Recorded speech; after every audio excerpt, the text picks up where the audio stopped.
انزل الناس منازلہم۔ حضور نبی کریم سرور دو عالم صلی اللہ علیہ وسلم نے ارشاد فرمایا، لوگوں کو ان کے مرتبے پر رکھو۔ یہ ابو داؤد شریف کی روایت ہے۔ اس حدیث شریف کا مطلب یہ ہے کہ جس کا جو مرتبہ جو مقام ہو، اس کے ساتھ اس کے اس مرتبے اور اس مقام کی حیثیت کے مطابق گفتگو کی جائے، اس سے بات کی جائے اور اس کے ساتھ کیا جائے۔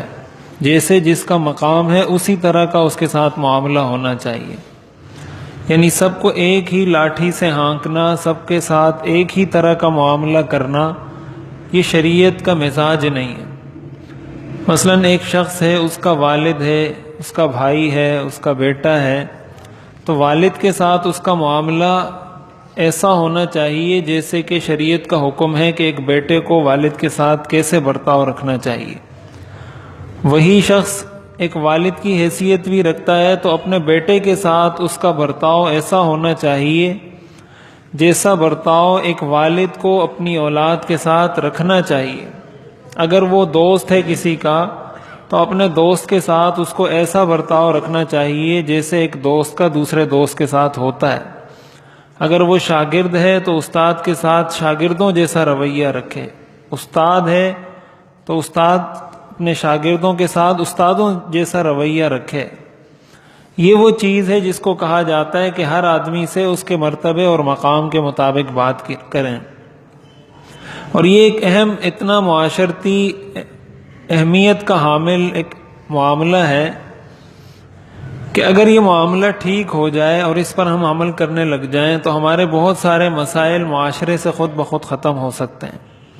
ہمارے ہاں معاملہ یہی ہوتا ہے کہ ایک آدمی کی اگر باہر کوئی حیثیت ہے، ایک آدمی اگر باہر افسر ہے، اگر وہ باہر کہیں امام ہے، باہر کہیں خطیب ہے، مقرر ہے، یا باہر کوئی بھی اس کا چیئرمین ہے، قومی اسمبلی کا ممبر ہے، صوبائی اسمبلی کا ممبر ہے، وزیر اعظم ہے، صدر ہے، کچھ بھی ہے، وہ شخص جب گھر جاتا ہے تو وہ گھر والوں کے ساتھ بھی ایک چیئرمین اور ایک صدر اور ایک وزیر اعظم اور ایک افسر کی حیثیت سے بات کرتا ہے، حالانکہ گھر والوں کے لیے اس کی حیثیت کسی چیئرمین یا وزیر اعظم یا MNA کی نہیں ہے۔ بیوی کے لیے تو اس کی حیثیت ایک شوہر کی ہے۔ اب اگر یہ بحیثیت شوہر اچھا برتاؤ کرے گا تو سمجھا جائے گا کہ یہ ایک اچھا شوہر ہے، ورنہ یہ تو کہا جا سکتا ہے کہ یہ اچھا مقرر ہے یا یہ اچھا افسر ہے، یہ نہیں کہا جا سکتا کہ یہ اچھا شوہر ہے۔ اگر وہ اپنی اولاد کے ساتھ بھی وہی افسری والا رویہ رکھے تو اس کا یہ رویہ اپنے بچوں کے ساتھ رکھنا یہ غلط ہوگا، اپنے بڑوں کے ساتھ اگر یہ رویہ رکھے تو یہ غلط ہوگا۔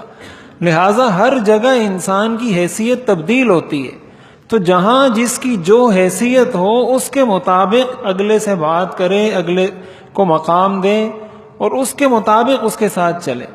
اور یہ حضور علیہ الصلاۃ والسلام کی سنت ہے۔ حضور علیہ الصلاۃ والسلام نے جب خطوط لکھے تھے مختلف بادشاہوں کو، تو آپ نے جب ہرقل کو خط لکھا جو روم کا بادشاہ تھا، تو اس کو آپ نے خط لکھتے ہوئے یہ الفاظ لکھے تھے، الی ہرقل عظیم الروم، کہ روم کے بادشاہ کو میری طرف سے یہ خط ملے۔ اور آگے آپ نے یہ جملہ بڑھایا تھا، عظیم الروم، جو روم کا بادشاہ ہے اور روم کا بڑا آدمی ہے۔ اب اگر دیکھا جائے وہ کافر تھا، مسلمان نہیں تھا، لیکن اس کے باوجود چونکہ اس کی دنیاوی حیثیت ایک بادشاہ کی تھی تو حضور علیہ الصلاۃ والسلام نے خط میں اس کا تذکرہ کر کے لکھا کہ روم کے بادشاہ کو میرا یہ خط ملے۔ ایسا نہیں ہے کہ بادشاہ کو خط لکھا تو اس میں اس کو کوئی برا بھلا کہہ دیا، یا اس میں اس کا مرتبہ جو اس کا دنیاوی ہے وہ گھٹا کر اس سے مخاطب ہوئے، بلکہ جو اس کا دنیاوی سٹیٹس، جو دنیاوی حیثیت تھی، اس کے مطابق اس سے گفتگو کی۔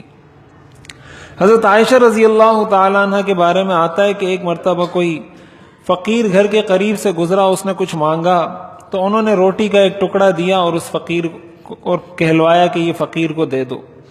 اتنے میں کوئی اور قریب سے گزرا اور اس کو بھی بھوک لگی تھی، تو حضرت عائشہ نے ان کو پیغام بھجوایا کہ ان سے کہیں کہ یہ اتر جائیں، نیچے بیٹھ جائیں، ان کے لیے میں کھانا بھیج دیتی ہوں۔ تو حضرت عائشہ سے کسی نے پوچھا کہ پہلے بھی ایک آیا تھا، اس کو آپ نے ہاتھ میں روٹی کا ٹکڑا دیا اور وہ چلا گیا، اور یہ بھی آیا ہے تو اس کو آپ کہہ رہی ہیں کہ آپ اتریں تو میں آپ کے لیے کھانا بھیجتی ہوں۔ تو حضرت عائشہ رضی اللہ تعالی عنہ نے یہ حدیث پڑھی کہ حضور علیہ الصلوۃ والسلام نے فرمایا انزل الناس منازلہم، ہر آدمی کے ساتھ اس کے مرتبے کے مطابق برتاؤ کیا کرو۔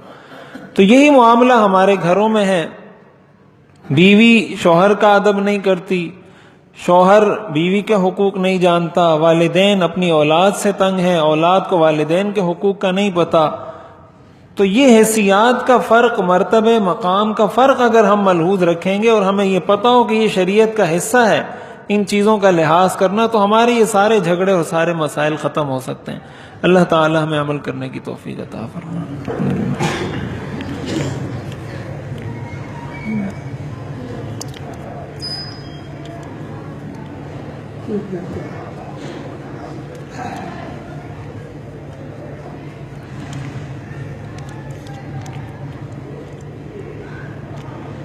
رحمتک یا رب۔